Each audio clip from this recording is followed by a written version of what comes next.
It's just so small.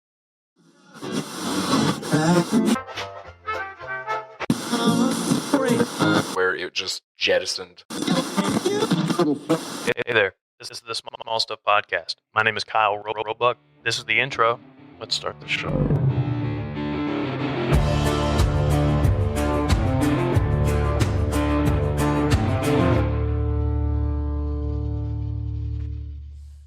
They're like not Cold, they haven't cold. been in the fridge very long, yeah. So There's something it's like a special cool, about like room nice temp in wine. between. Yeah.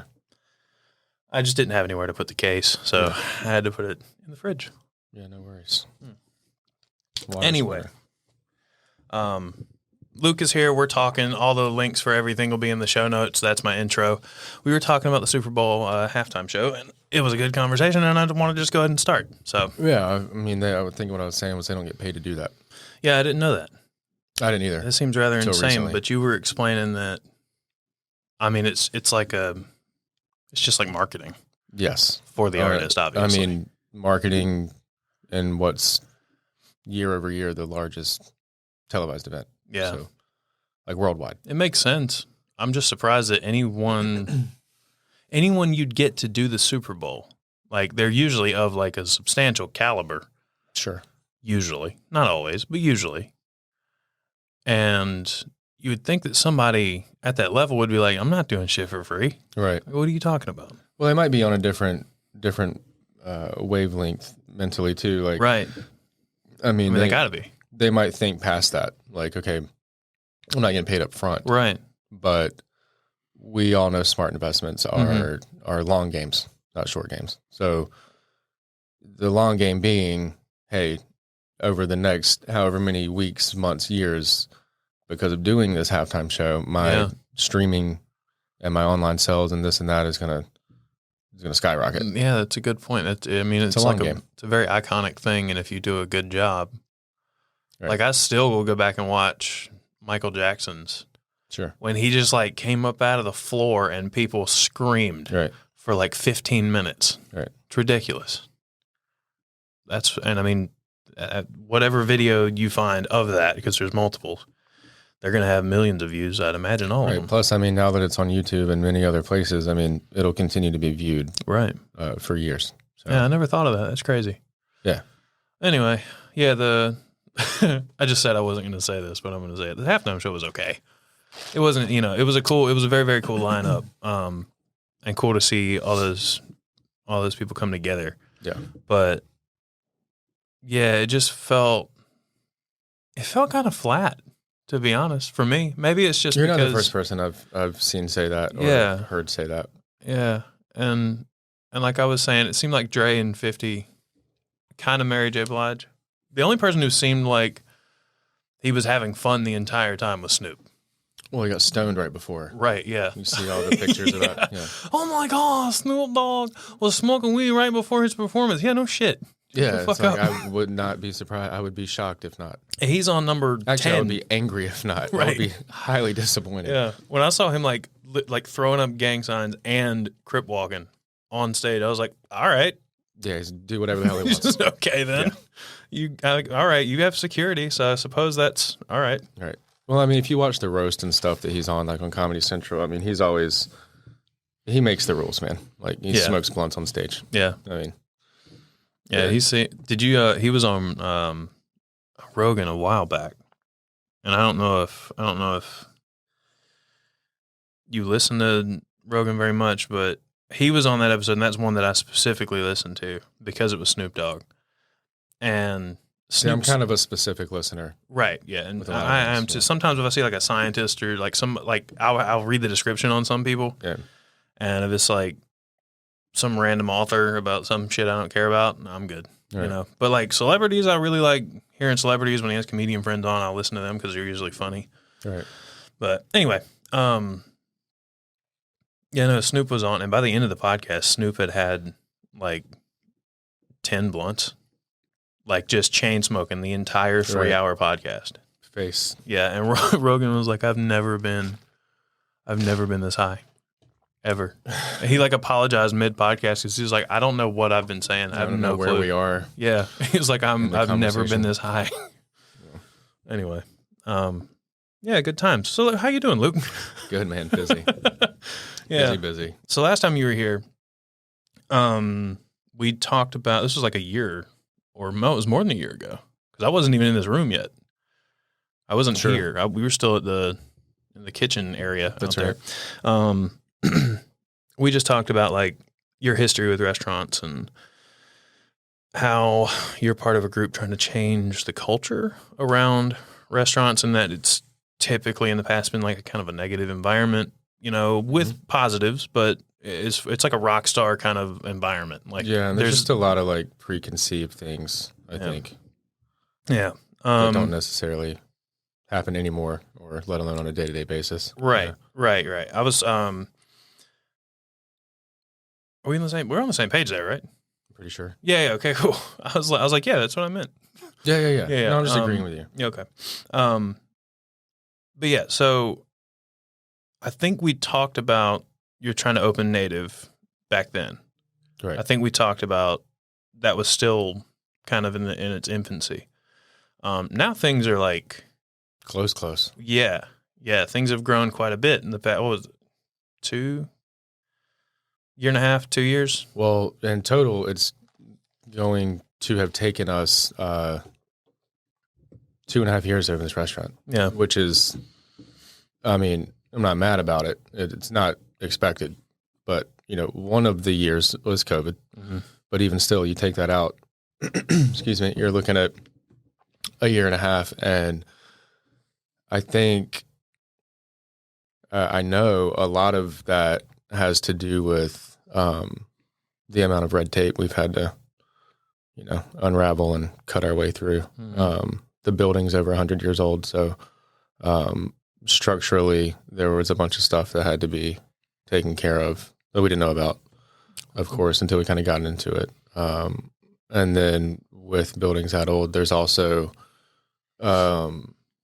certain things the city wants to see up to code, and the things that aren't grandfathered in, having to apply for variances and things like that for grease traps and sconces on the outside of the building. And airspace is a thing. It's not just the footprint of your building; it's the airspace around it and above it and beside it. And yeah, what? Mm-hmm. Airspace. So if this is the building, there's a property line of that building, Right. and then there's a property line of the airspace surrounding it and above it. So with the building, we also own the airspace above it. What we don't own is the airspace beside it.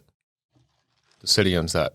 So the fact that we have sconces lighting attaching to our building, and they float in the air, that's not my air.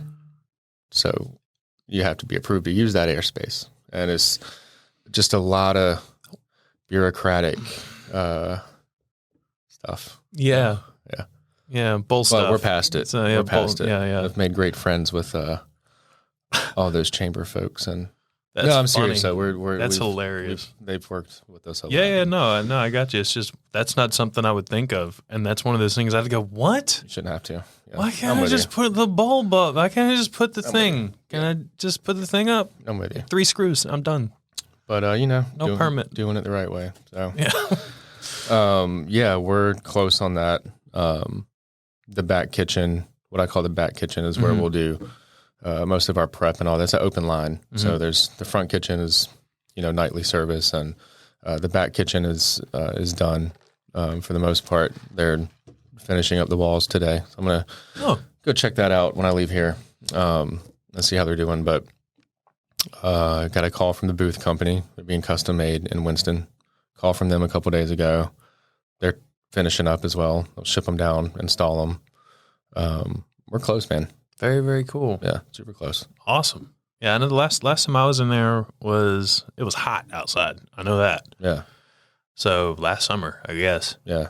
And it was still Probably no floors yet. Yeah, there were no floors. I think there was some plywood lied. So you could kind walk. of just make you your could way walk around. in some places, but half of it was walking across the support beams. Yeah. The little 2x8s or 2x10s that are down there. But yeah, I watch your updates on Instagram and everything. Whenever I catch your story scrolling across the top, And it looks like, I mean, when are you aiming to open? April 29th. April 29th. Yeah, I'm speaking it into existence. Well, it looks like you're just about there. I mean, Yeah. all the hard stuff looks like it's done. It's just a matter of making it pretty now. Right. Right? The bones are there. Oh yeah. Bones yeah. are done. And the everything flesh. around them. Yeah. You So need it's to put really skin on it. It's the finishings. It's well, I mean, a lot of the finishings are here, but there's no point to bring the chairs in if the booths aren't here yet. Right. So there's no point to do certain things until the other ones are done. But yeah, like all the tiles done, all the seating is in storage, minus the booths. Kitchen equipment is here, ready to be installed. Which the kitchen equipment should go in pretty soon because they're finishing the tile walls in the back prep kitchen this week, and then that's it. We can start moving in the kitchen at least. Well, very, very cool. What's the idea behind the look of the restaurant? It's got a very like modern like earthy, but also kind of industrial feel. Yeah, I think the industrial comes from, I know that wasn't a set out plan. So my wife, Britt, who you know well, is an interior designer, which you also know. I know she's a big fan of the space dictating what it's going to do. I feel like just like I can kind of contemplate a single ingredient or dish for weeks at a time and really pick through it. I feel like she's the same way with her work. She makes a point to allow the space to dictate what it's going to be. Fortunately, for her design-wise and for me, just what I like,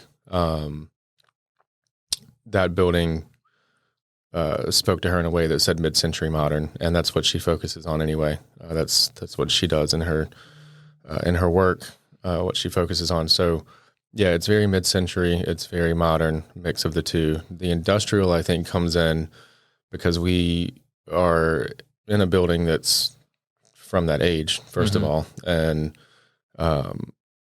second, we planned to leave the brick exposed, but we didn't plan to expose the ductwork originally.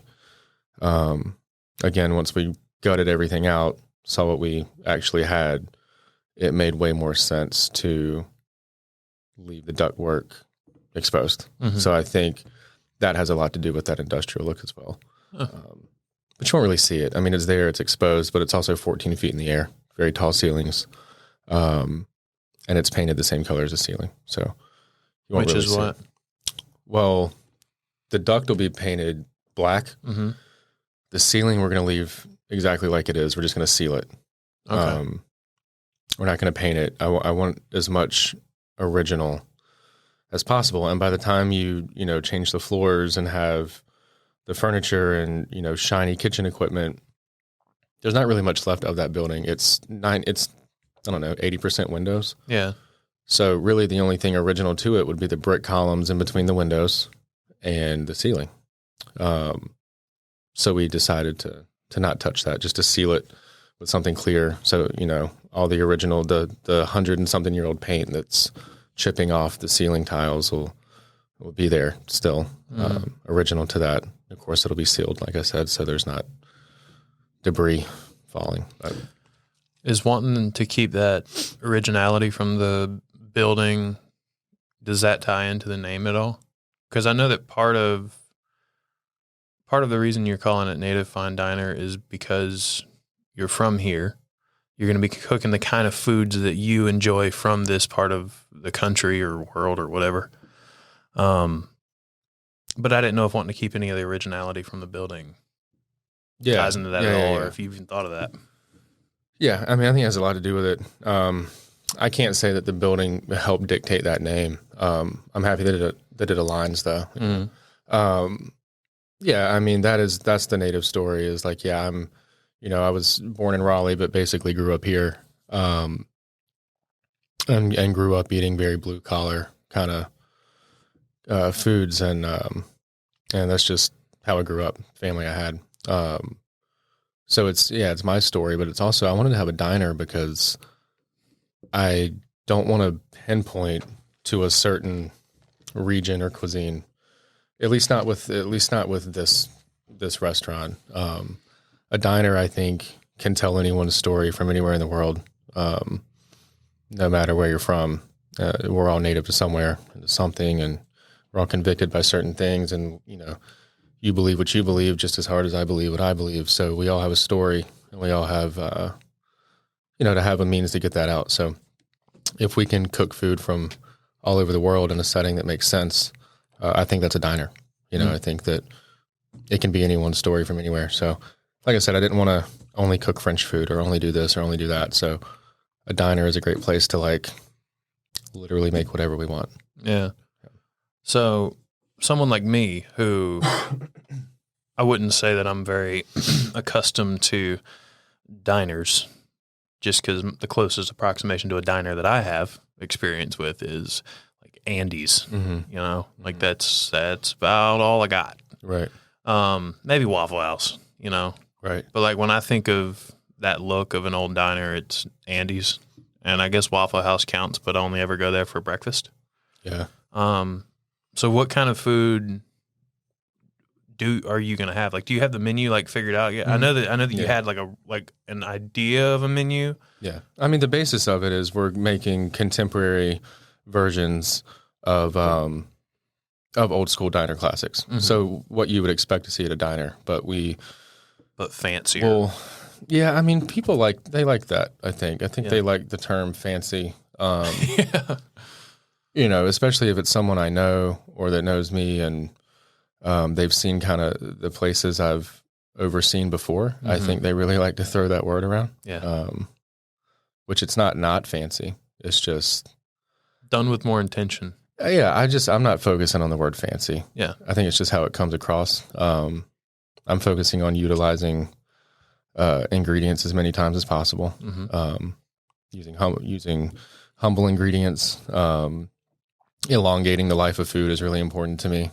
And I think that can tie into the diner story a little bit too. If we really trace it back, diners are super old, even to the point of where they would have had to preserve certain foods in order to even serve them.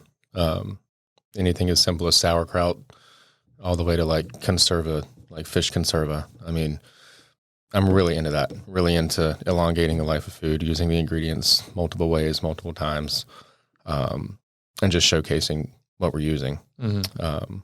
And then, of course, that parlays into farmers and purveyors and artisans and makers, how we can use their products as well. So, yeah. Was there anything during this process that I got two for you? I'm really just curious. During this process that surprised you, how annoying this is, how difficult this is. Maybe annoying is the wrong word, but how difficult this part is, but how easy this is, and you thought it was going to be the other way around or something. You know what I mean? I really thought this part was going to be a breeze, but this fucking blows. Or I thought this part was going to really suck, and this turns out to actually be as easy as signing a paper. Right. I'm sure there's nothing comes to mind. Some things like that. Yeah. Yeah, I mean, but it's been such a long process now at this point, I guess. Yeah, and I got a really good team too, though. There's people that handle certain things for me, so that I don't have to touch them, and that I trust their advice. And I might look something over, but I'm like, okay, if that's what you say, I believe you. Mm-hmm. And of course, I do the due diligence of finding out for myself. But I don't know, I just have a good team of I don't want to say to push problems to, but people that I'm a big fan of having people on my team that are better at certain things than I am. Mm-hmm. I have some super strengths and I have some super weaknesses, and we all do. So to hire to your weakness and to let that person do what they're there to do, you got to trust them and know that they're there for a reason. So, I think that semi-answers your question. I think I'm sidestepping it in a way that's well, I kind of have some folks that take care of the you didn't focus on the things that the sucked. crap for me. Yeah. But gotcha. it's something they're good at and it's something they like to do. So Yeah. you know, To you, it's crap. To them, this is easy. right? Yeah. It's enjoyable. I got you. Yeah, I'm really excited to see it finished because I've got an image in my head and I don't know if it's going to look like that. But if it looks anything close to what you guys describe, like it's going to be an awesome place. You should pop down there. It's it looks like a restaurant. Yeah. Yeah. I mean, they're in there 5 days a week, so just pop down and be like, I know Luke. I know Luke. Let me in, please. Yeah. Yeah. I get like out of context snippets that are on your Instagram, like I was saying. And I think we try to, like, maybe not so much anymore, but like early on with social, like I think we tried to like hint at a lot of things and not give out too much info. But, you know, then you go and get, you know, larger write-ups and bigger pieces of info, you know, about the restaurant out on the internet, and, you know, then everybody knows. So you might as well just put it all out there. Yeah. What's the how are you've done a couple like food and wine festivals since we last spoke, I believe. I do as many as I can. Yeah. It's a really How many good have you done? exposure. Total? Yeah, well, no, not total. since like last summer, because I know you were talking. We were talking about, we were shooting some stuff together, and Probably like 5. you were talking about, really, wow, Probably. like you just that's a lot. Because Well, there's a festival season. It feels like a lot. I don't know. There's a festival season, and there's festivals year round, depending on, you know, where you are. But, you know, like August to March-ish is a good food festival season. Really?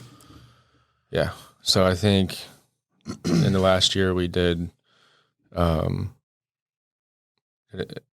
Atlanta. We were going to do New York, but did not. I think that's when all like the legality stuff of the restaurant was coming to it's time to like sign everything and Right. and get all that's the hard part that I didn't, to answer your question. Not hard, just a long process. Yeah. Back and forth, lawyer to lawyer and whatever else. So, you know, that was kind of a big deal the week we were supposed to go to New York. So I really wanted to go to New York Wine and Food, but it's like, yeah, it's on the East Coast, but it's also however many states away. And, you know, I'm going to turn that down over like Charleston Wine and Food. Yeah. Which is much closer and considered, you know, the South, which is the region that we focus on here. So, Yeah.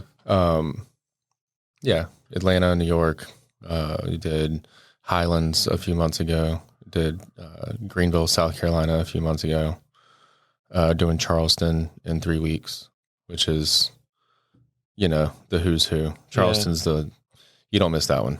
Yeah. Definitely don't miss that one. What goes into something like that? Like for you? Like on my end, Yeah. weeks of planning, menu planning. What do you do? I don't even know. Like, So when I think festival, for some reason, my brain just goes like a food festival of some sort. My brain goes straight to like a chili cook-off. Gotcha. And it's just like dudes with like styrofoam bowls of delicious chili. And that's all I am picturing. I have no idea. I'm sure there's maybe an event for that. Yeah. So the festival is a chili cook-off. Yeah, is, you know, many days. I think Charleston is 5 or 6 days. And Oh, you're saying that there is an event like that at these things? probably. Okay. I see what you're saying. Okay. Yeah. I So was there's confused. there's a big, you know, festival, and then there's literally every minute of every day of that week is just packed full of events. So I'm doing 2 or 3. I think I'm doing 2. Doing one called Shucked, which is seafood driven, specifically oyster driven. And I'm going to do for that event, I'm going to do an oyster pie, but inside of a steam dumpling. So it's seafood driven, but it's also kind of got that oddity kind of take on it that I like to do. And it needs to be, 1 to 2 bites. It's like a savory gusher. Yeah. That's what it sounds like. Yeah, I think Which I guess is any dumpling. Yeah, I think I'm going to do it like a bao bun, so that when you bite into it, it's oyster pie on the inside, but it's still conceptual in my head, but I'm never overly worried about the food. What's an oyster pie? We always get it there.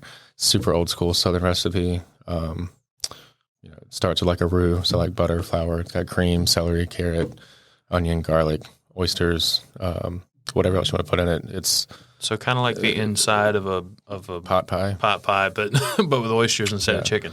Yeah, so like we'll use the oyster liquor instead of like chicken stock, and really mount the flavors. But I have shucked. I think on the second day I'm there, and then Culinary Village the next day. And I really like to go to these festivals a day before and stay a day after my first and last event. So we have time to like hang out. There's a bunch of after parties, and my PR team's based out of Charleston, so it'll be good to see them. Mm-hmm. I basically see them at the festivals we go to, and we talk weekly about what's coming up, or different write-ups, or different pitches that they may have for me, or whatever. But it's cool to hang out with them. It's cool to hang out with the other chefs and restaurants that are on my PR label.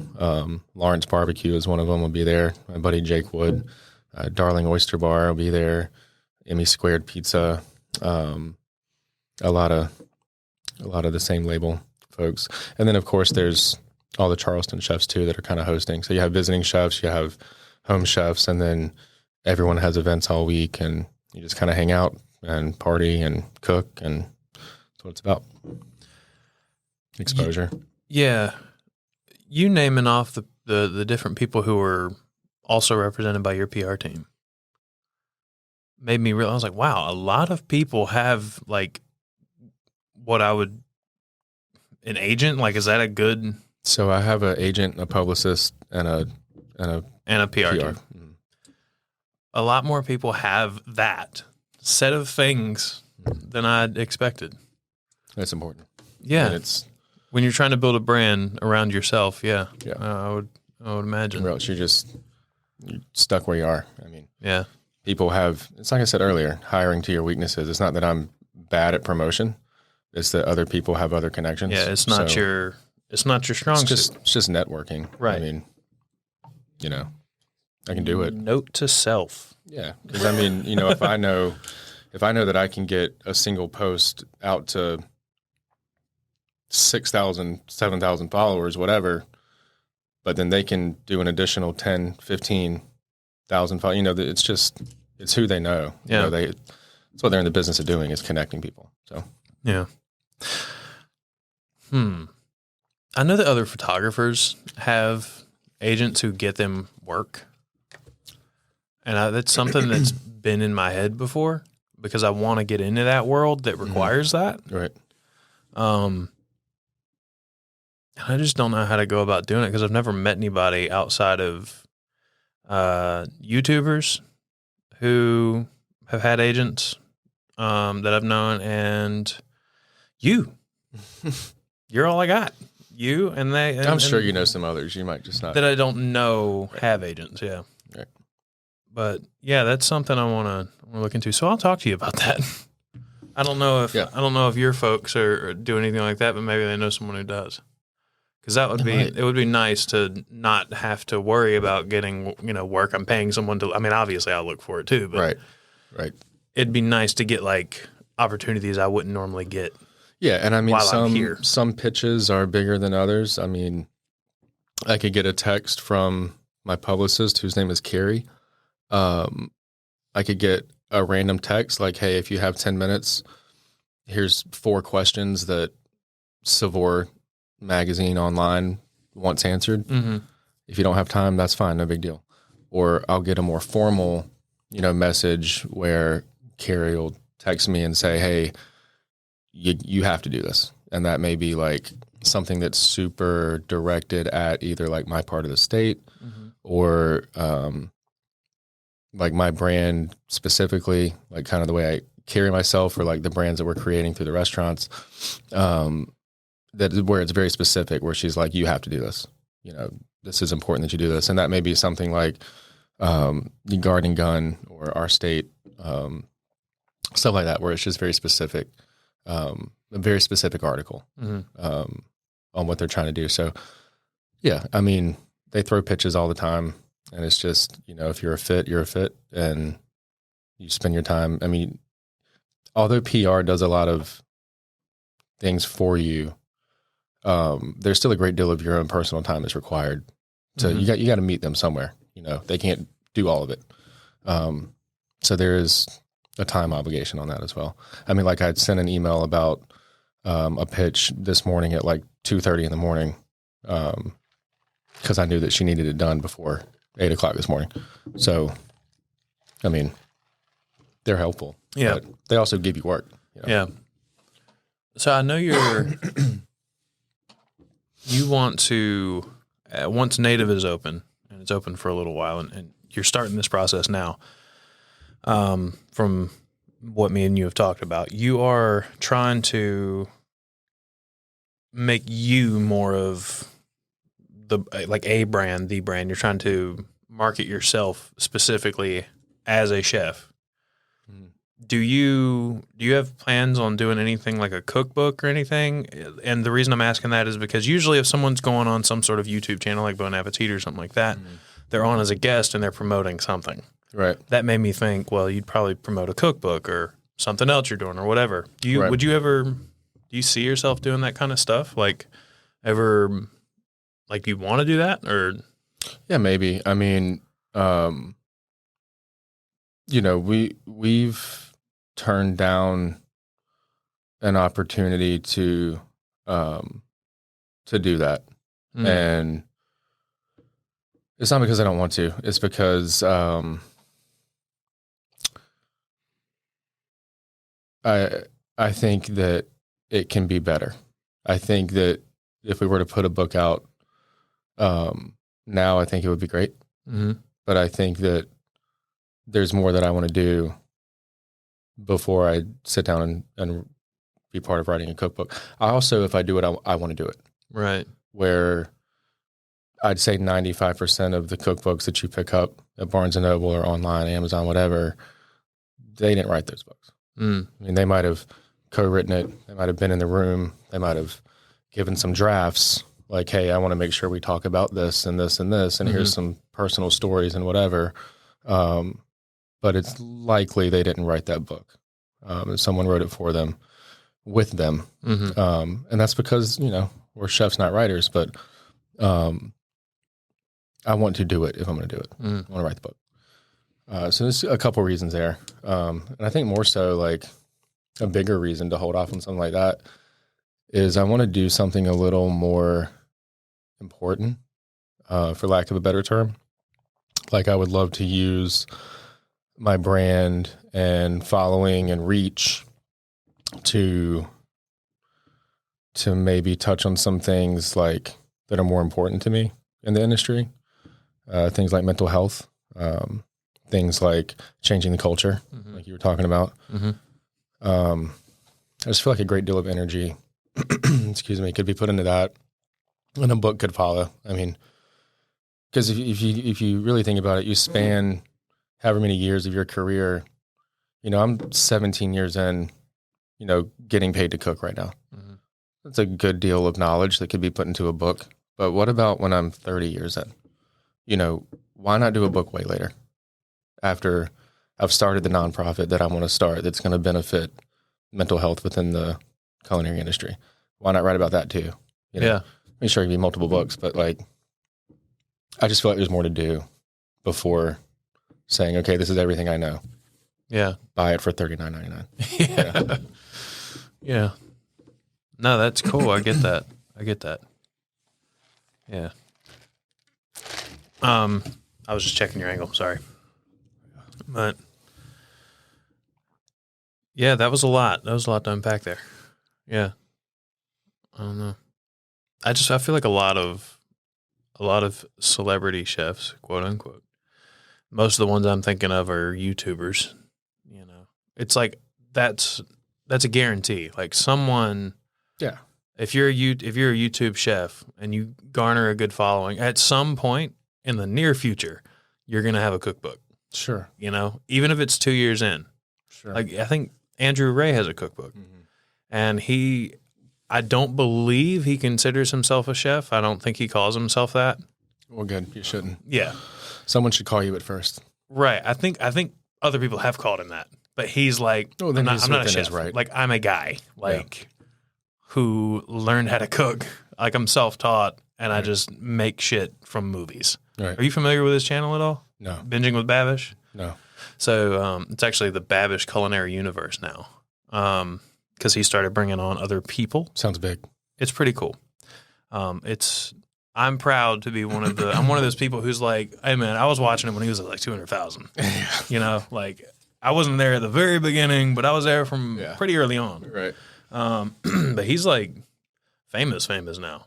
Like not like Brad Pitt famous, but you know, he's like Rhett and Link famous. You know, I don't know if you know who they famous? are. Huh? I do. That's pretty famous. Yeah. He's there. He's with them. And he just does a lot of the scene in Goodfellas when they're making I think they're just making spaghetti in prison. Uh-huh. Like he'll make that. Gotcha. You know, and in some cases he'll make it and he's like, such a good movie. Yeah. He'll make it and then he'll go, this is pretty good. Most of the time he does this. This is pretty good, but I think we can do better, and he does it again, but in his way. Right. He's like, instead of doing it like this, I would probably do it like this. This makes more sense, like culinary wise. Culinarily? That's what I was thinking. Culinarily? You might be right, because when you said it, I was like, culinarily, I think. I mean, culinary wise works too, but culinarily. I was scared of that word. There's a lot of, there's a lot of points for me to fuck up. Right. Anyway. Such is life. I learned everything I know about cooking, which isn't very much, but I learned everything I do know from his Basics with Babish series.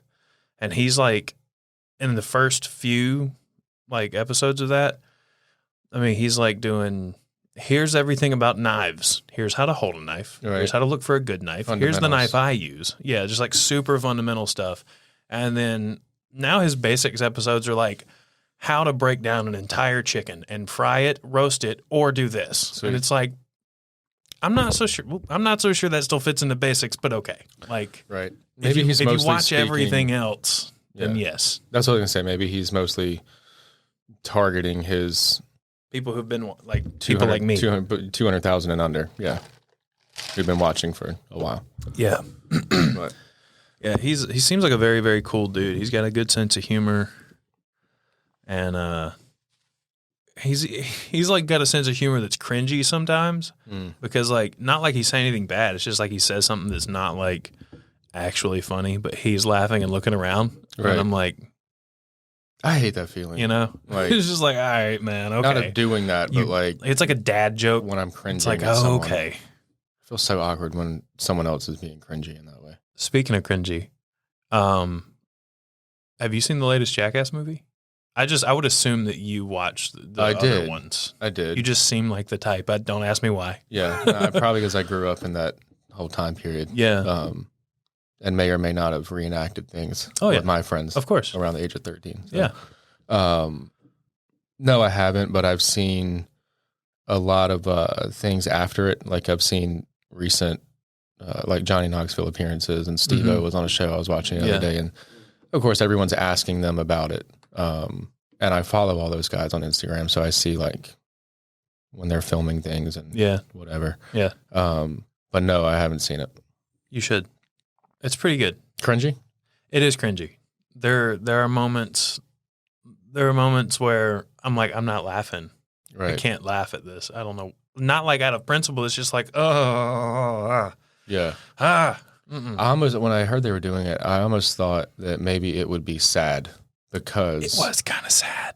I feel like they're aging, as we all are. But like, you know, when it's like kind of hurtful to like see someone that you love like getting old, and it's like we don't know these people, but we love them in a certain way. Like people that we see on TV, or like when Kobe died. Like I bawled like a baby. Like I felt a huge loss when that happened. Yeah, you know. So like, and that's completely different. Like it's a horrible situation, but like, I feel like when I heard that these 50-something-year-old dudes were about to like launch themselves off of this and that, and I'm like, man, that's gonna be sad. Yeah. Like they probably can't move like they used to. And They can't. I'm sure they have lifelong problems, physical problems, and like, I'm sure it's starting to show up for sure. Yeah. They move a lot. They move a lot more hesitantly. Like, and they've got younger guys. Obviously, they brought in and a girl. But they've brought in as their kind of like replacements on some of the really gnarly stuff. Right. So they did a lot of that. And I think if they continue to make the movies and they slowly, the other cast starts to slowly not show up, like people who are just like, nah, man, fuck it, I'm done. Like I made my money, I'm good. Yeah. They had to have made their money by now. Yeah, I mean, I think Knoxville and Steve-O might be the last ones, or Knoxville's definitely going to be the last one, and then he'll stop coming, and it'll be like the new crew. The new crew's taking over completely. I think they should reboot the TV show. Should probably call it something slightly different on Netflix. Yeah, because Netflix would do really well with that. What would be a secondary name to Jackass? Jackass. It's a thinker. Trying to think of a word that means like next or like to come after. Like Jackass : evolution. Yeah. That's such a 2002 name. Yeah. Sounds like it would have aliens in it or something. Yeah. Godzilla. I don't know. I don't know. I'm going to think on that. I'll text you when I come up with an answer. I was going to say I'll expect a text. Yeah. That's going to bug me. That is going to bug me now. But to speak on what you were saying, it was sad. Like I said, they moved kind of. I mean, it was cool to see them still doing it, right? But it's like, oh yeah, they're hurting, yeah. And I just watched before going to watching that. I watched all the other ones, all the other movies. So I just got done. The last time we saw these guys doing this kind of stuff was like 10 years ago, and they've all aged a lot in 10 years. Yeah, like I'm sure an insane amount. People were talking about how Bam wasn't in it. He was. They just didn't recognize him. Spoilers. They just didn't recognize him. Yeah, he was in one stunt. He looks a whole lot different. Hey, yeah. Out of like everyone, he looks horrible. Yeah, very not good. He looks kind of uncomfortable. Yeah, you know what I mean. I do. Yeah, I do. That's sad. Yeah. He seems like everybody's talking like he's kind of got his shit together, or he's starting to get his shit together. Yeah. But it was a rough ride for a while there, the way that people talked or didn't talk about him. So, yeah, but he is actually in one of the stunts, and it's weird because people are saying it, and I don't hear anybody who's seen the movie rebutting it. Right. Like they're just like, yeah, I don't know where he was, and I was like, what? He's right there. That was him. Like I guess people just haven't. I've watched interviews. Because I've been the curious guy going, what the fuck happened to Bam? Like, where did this guy go? Right. And so I was, a couple years ago, was like deep into, oh shit, he's like. Bad off. Ooh. Yeah. Wow. Like, it makes you feel, it kind of makes you feel vulnerable. Because like someone like that. Yeah. With that much. They're all the same. Power and money, it's just like. Yeah, we're all the same, man. You fuck up enough, man, you're donezo. Right. Like, it's hard to get out, no matter who you are. Yep. Even if, after everything, he's still got his name, it's like, doesn't really matter when that name is attached to all this shit you fucked up on. Right. It's, no one's untouchable. Yeah. Maybe he'll have a super cool comeback like Steve-O like did. Robert Downey Jr. Or like that. Yeah. Yeah. Steve-O's a better one, but Robert Downey Jr. went from like Steve-O. Well, no, Steve-O was worse. Steve-O was like huffing desk dusters shit. Or what? Yeah. No, drinking aluminum cleaner. Everything, man. Oh. Yeah, everything. Dude, I don't understand how he's alive. He probably doesn't understand how he's alive. Probably not. Anyway. Yeah. You should go see that movie. Yeah, maybe I will. Yeah, maybe I will now. It was pretty good. But, so you've got not only Native right now, your other spot, Julep, is that officially open now? You guys? So I'm not caught up on that. Yeah, and I mean, I think we were going to keep it under wraps for a bit, but I mean, I get messages daily, people asking about it and what's going on. Is this you and Britt, doing this? I feel like it is. And You'll be announcing this soon, though, right? yeah, I think we're going to do, our PR team is going to do a big push announcement at the beginning of March. Okay, good. That's perfect. Yeah. We can put this out then. Yeah, we can put it out the beginning of March. We're going to do that with an open date of April 1st. Basically, long story short, what we did, we acquired Village, which is the restaurant inside the Hilton Hotel here in Greenville. My wife and I acquired that last November and kept it pretty quiet. Just kind of told family and a very small handful of people. Mostly like financial advisors that we work with and, people that we, their advice, and direction means a lot. Shared what we wanted to do with folks like that in our family and kind of made the decision, to purchase it essentially. And, we've started the rebrand process. So, it's going from Village to Julep Contemporary Kitchen. We're focusing on the roots of cooking, which will come across relatively French because that's basically where the modern world got most of our techniques from Europe through French and Italian cooking. So I think that organically it will be a Frenchy-ish restaurant. It's not really what we set out to do, but I think that I want to have a place where if I'm thinking about the food group as a whole, because basically what we did, we started a food group called Native Tongue Hospitality to house both of these restaurants.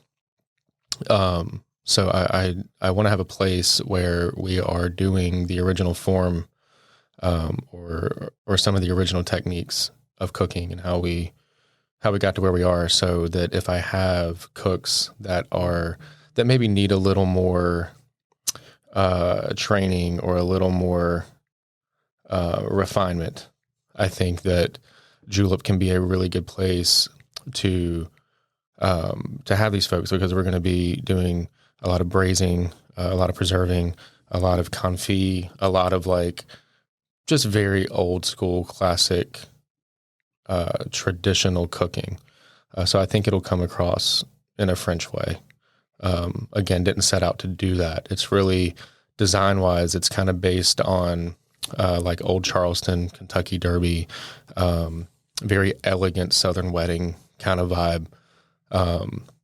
It's like 95% done. Like we're waiting on some tables and chairs and a couple mirrors and a couple fixtures, but we're operating it as is currently. Mm-hmm. We haven't done any announcing. We haven't done any PR, but people are definitely finding out. Like I said, I get messages on it daily. Excuse me. And I think some of it has to do with, there's a handle floating around on Instagram called Eat at Julep. And I think people see that and they know about Eat It Native. Mm-hmm. And I think that it clicks. They're like, okay, got to be the same people. Yeah, I didn't know it was a secret. Right. I mean, I knew it was something that wasn't like public, but I didn't know it was like a surprise that people were figuring that out. Yeah. Yeah. I think so. And I don't know, man, it's exciting. It's exciting to have two.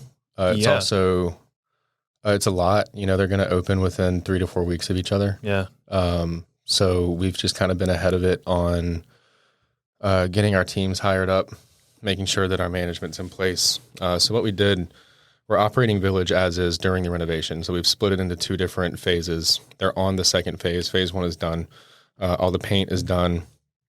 And we're operating out of half of the restaurant currently with a kind of, I don't want to say makeshift, but with like a temporary bar set up in one of the other dining rooms while we renovate the bar.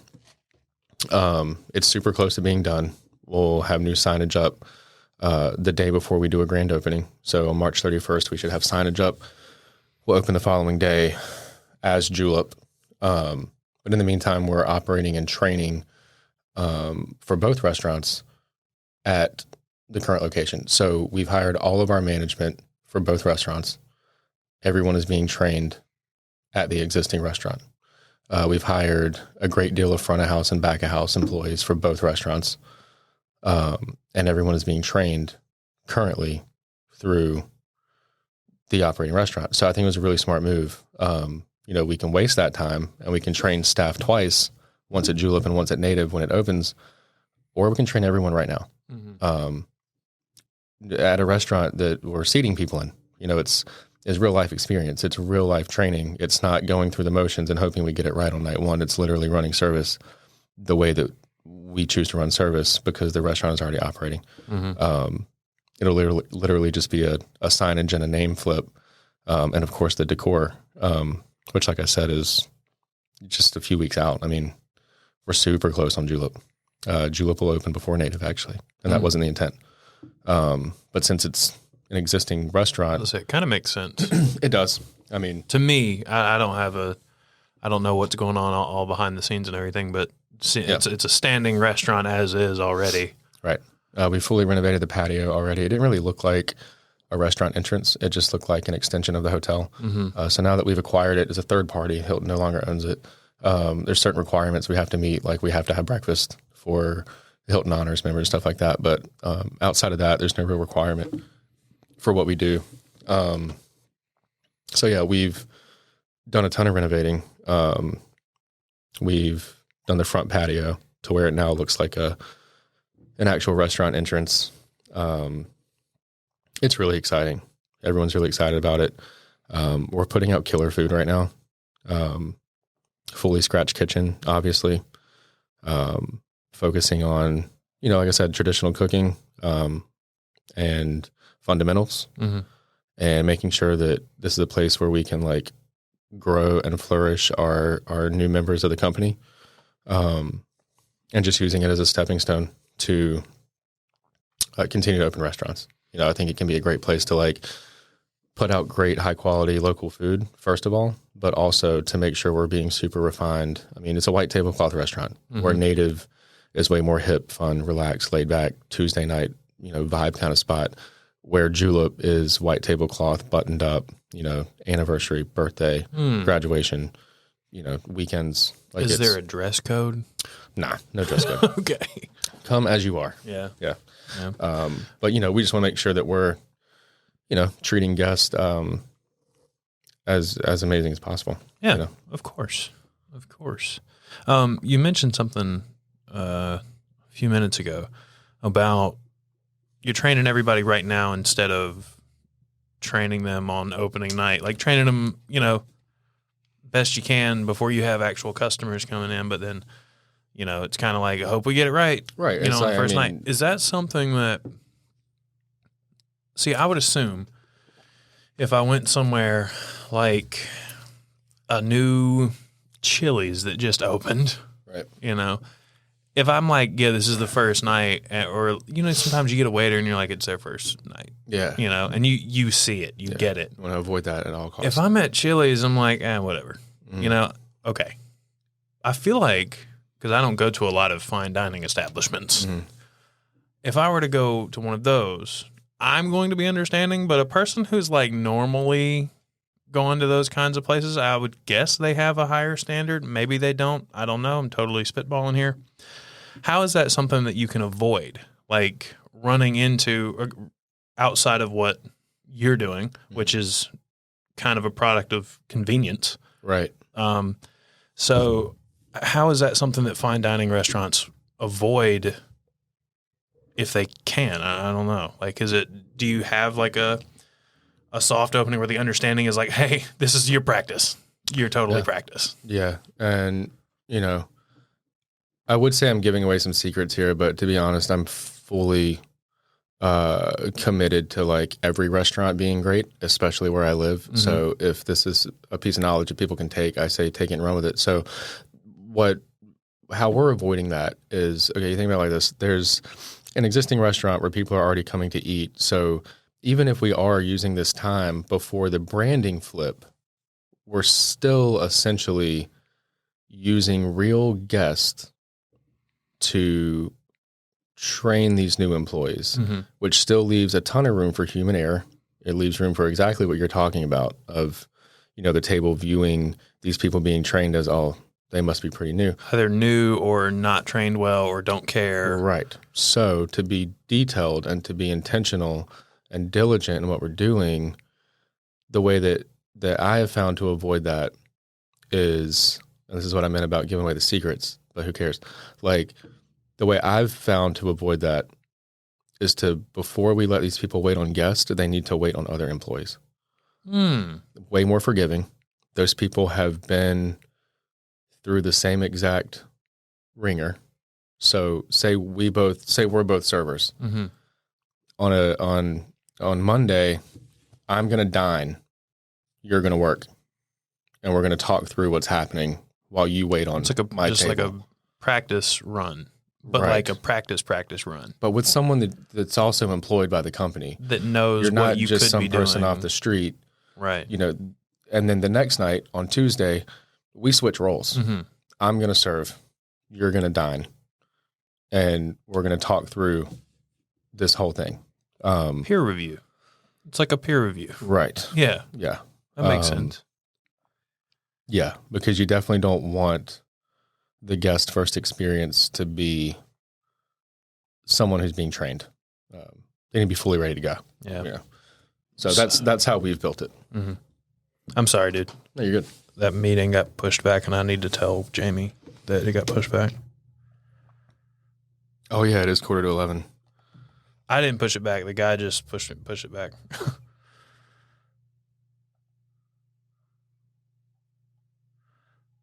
Yeah. Anyway, sorry. I was listening. Okay. I was just. That was one of those. I was like, I need to tell because Jamie lives 30 minutes away. So Yeah. like he's already on the way. Now that I'm thinking about it, he's definitely already on the way. So maybe he'll, whatever. I'm gonna see if I can pick up this lettuce today. See, it doesn't stop, dude. It doesn't stop. I'm talking to a lettuce grower right now. A lettuce grower, Yeah, specifically. yeah. Brighton, you can leave all this in. Coastal I think. Plains, yeah, for sure. Coastal Plains Produce. His name's Jed.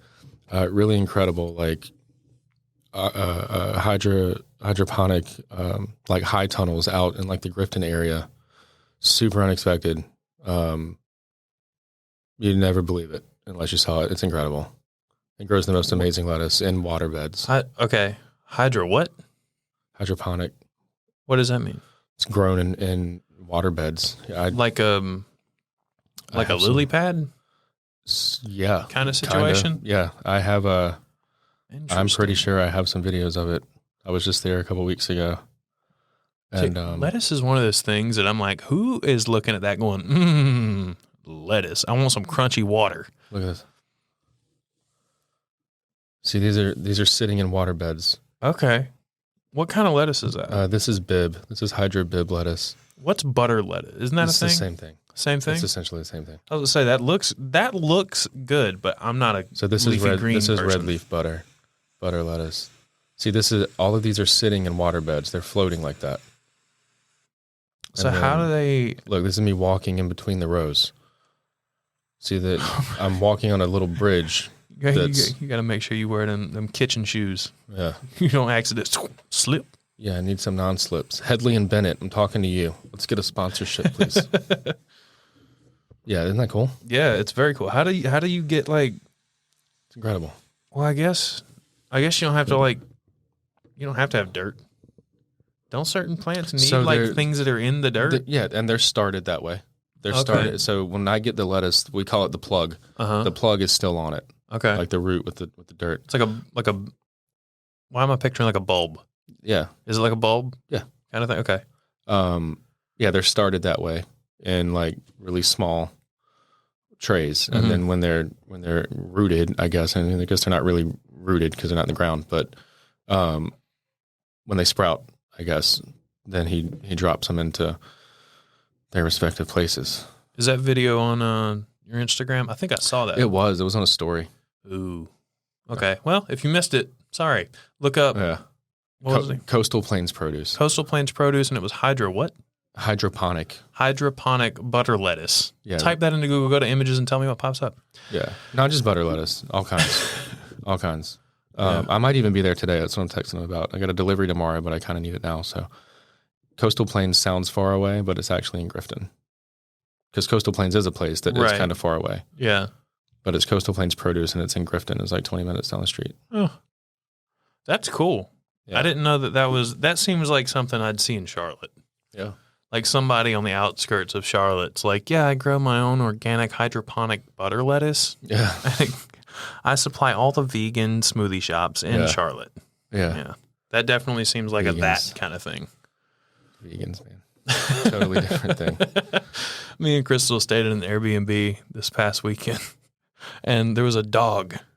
It was one of those situations where like we have a private room, but it's like attached to the kitchen. Right. And the first thing I do is lock that door. I'm like, yeah, no. Yeah. Because we like to be left alone. Sure. You know, when we're on those kind of things.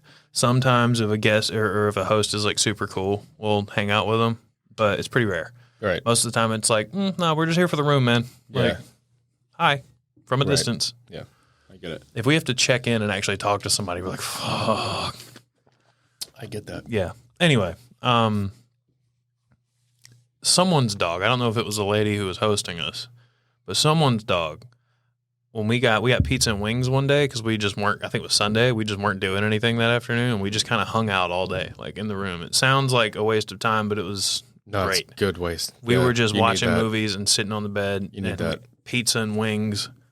And as soon as the pizza got there, this dog was at the door. That's annoying. Like under the door. Yeah. And me and Crystal were laughing because that was hilarious. It was just funny, like the way the dog was doing it. And Crystal was like, why don't you feed it feed a little piece of bacon or something off the pizza? And I was like, no, the minute we do that, the lady's gonna come screaming in here, like asking us why we fed her vegan dog. Yeah, the dog's gonna die or something. The whole thing had like the whole place had that vibe, like just had like that kind of old. I mean, I knew it was an old lady because she actually the first night we were there, she didn't realize we were there yet. It was like 7 p.m. She didn't realize we were there, and that door wasn't locked yet. Right. And so we're just like chilling on the bed. We just got there like an hour ago. So we're just like hanging out like before we go and get dinner. And she just like opens the door and I was like, oh, hey. I thought she knew we were in there. And I was like, hey, hello, hi. Because the door just kept opening. Yeah. And then like a wheelchair comes coming through the door and she's like, no. oh, I'm so sorry. And like backed up. And I was like, you're fine. Like I was up at that point and like I looked like me. Right. Which to someone who's small and and some old. sort of mobility device looks even bigger. Right. You know, I'm like really tall and my head is shaved now. Yes. And I have a beard and a bunch of tattoos. Right. And this is an old, like. You look like a delinquent. Yeah. And I was like trying to be as cool as possible. Right. I was like, no, you're fine. It's okay. It's okay. Like, yeah.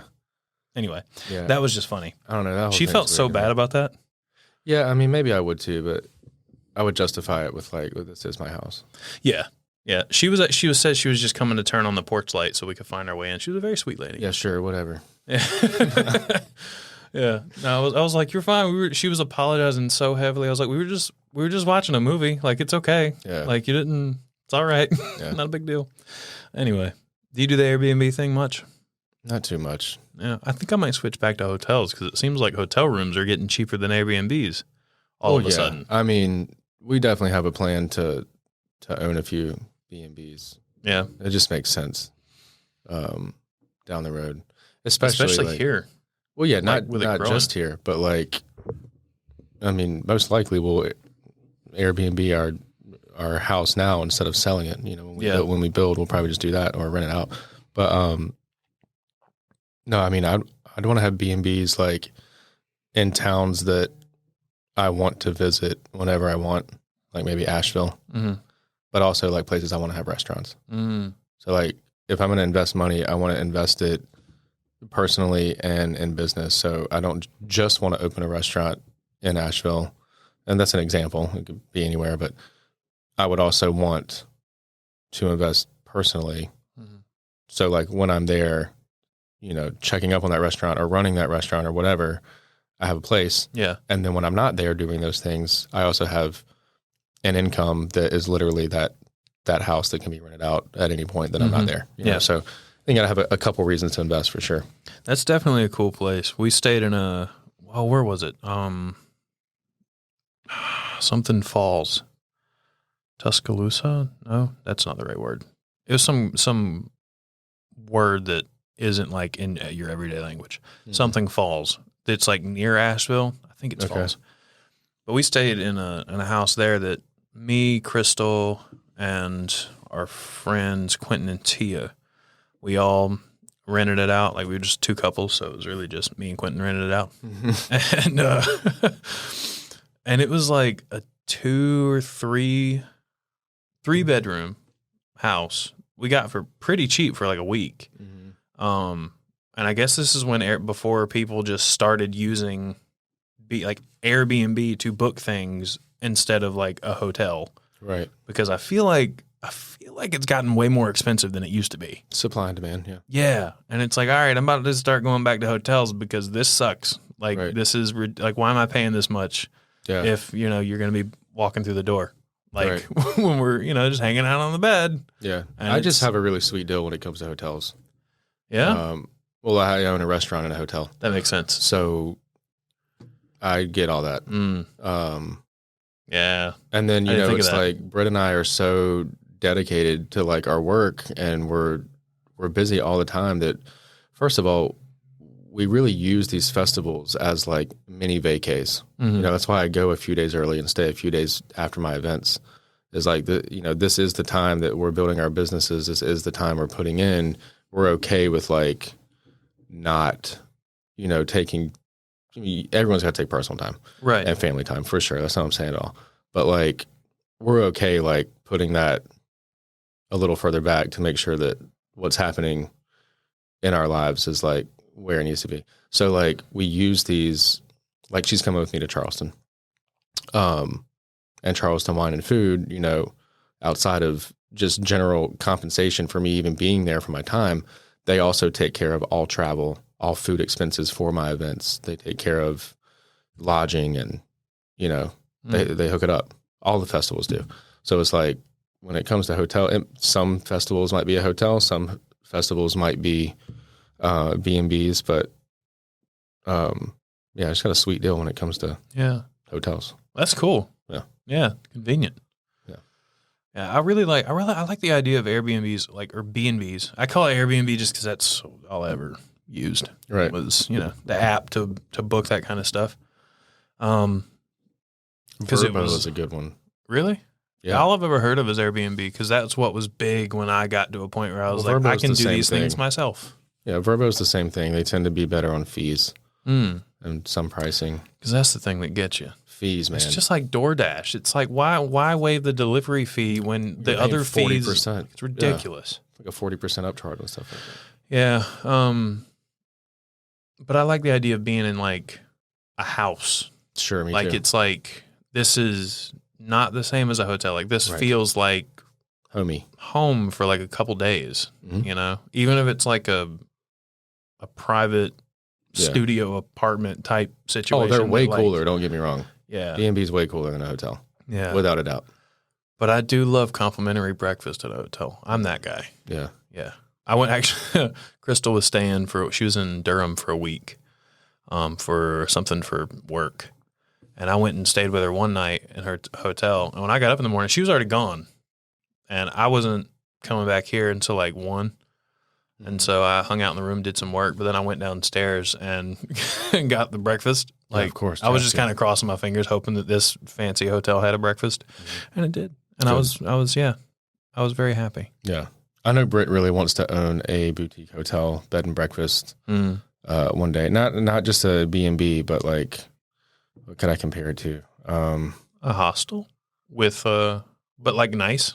If you took away like every other aspect of this show, like literally everything, and only focused on the building, probably like Bates Motel. Okay. Like a hotel. Yeah. Like a bed and breakfasty, like, you know which one she really loves here in town? What's that? Unfortunately, it's in like, I can tell you right now, we're never going to own it, even if it was for sale. We wouldn't. It's the Greenville Motel. It's got the neon out front. It's like on the way to Dickinson Avenue. It's very like small and just like quaint and cute. And if you're coming up I guess that's Memorial, headed toward Dickinson. Okay, you know the 2-story McDonald's on Arlington and Memorial? Yeah. If you're passing that and it's on your left, Uh-huh. you know Dickinson splits. I know what to you're the talking right. about. There's I know like what you're talking about. Yep. It's got a big neon sign out front. Yeah. That's one of those places that's like scattered through Greenville that I'm like, well, first of all, as a kid, I was like, who the fuck is coming here? Sure. And like staying in a hotel. Like, who's keeping you guys open? Like, because it ain't us. Like, Yeah. But yeah, that's like one of those places that I look at and I'm like, how are you still operating? Right. I'm very curious about that. I'm curious about what the city used to be. Like, I want to get some people in here who have knowledge of what Greenville used to be to paint a picture, like, for me. Because it used to be super boring. I don't remember what it was like, but I'm sure at one point. And I'm only 32 years old. I know in like. I'm sure there's people that could remember further back. The 80s and 90s, from what I understand, were very good for Greenville as far as like the downtown area goes. That's how I understand it too. And I've got a perspective from Jamie. I got to get him back on. He was the first episode, but I didn't really know what I was doing right then. So we could have a better conversation.